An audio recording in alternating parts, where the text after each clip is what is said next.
Представьте себе автобус. Большой серебряный автобус. Подобно этому автобусу наш изменяющийся климат может ускориться, замедлиться, перегреться или, если дело совсем плохо, разбиться. Итак, наш автобус мчится вниз по склону, навстречу крутому обрыву. Этот обрыв — это климатическая катастрофа.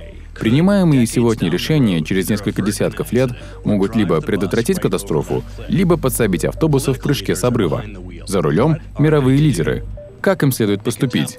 Как вариант, они могут плавно надавливать на педаль тормоза и осторожно завернуть за угол. Тормозные педали в данном случае — это квоты на выбросы углекислого газа, регулируемые либо налогами, либо рыночными механизмами.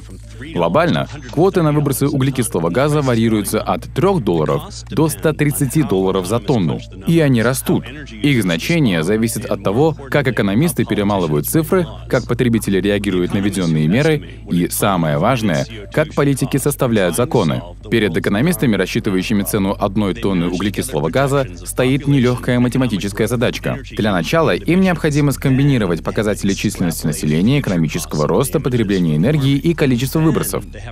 А затем они прогнозируют масштабы ущерба, наносимого глобальным потеплением. А затем они переводят стоимость этого ущерба в денежный эквивалент. А вот и осложнение. Сокращение выбросов с помощью традиционных квот на выбросы углекислого газа может не учесть ряд важных факторов — риски, неопределенность и соответствующая реакция рынков. Некоторые риски нам известны, например, повышение уровня моря или экстремальная жара.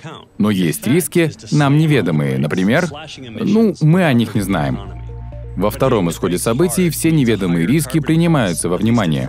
Все, что необходимо сделать водителю, это надавить на педаль тормоза, резко снизив выбросы, не нанося при этом ущерба экономике. Резко дать по тормозам значит увеличить квоты на выбросы. Во всяком случае, в первое время. Как только люди начнут правильно пользоваться чистыми видами энергии, квоты пойдут на спад. Но есть и третий вариант исхода событий — давить на педаль газа. Несмотря на предупреждения ученых, не все водители осторожны. Есть нечто завораживающее в бешеном спуске вниз по склону, к крутому обрыву. В таком случае край этого обрыва станет нашей финишной чертой в гонке с изменением климата.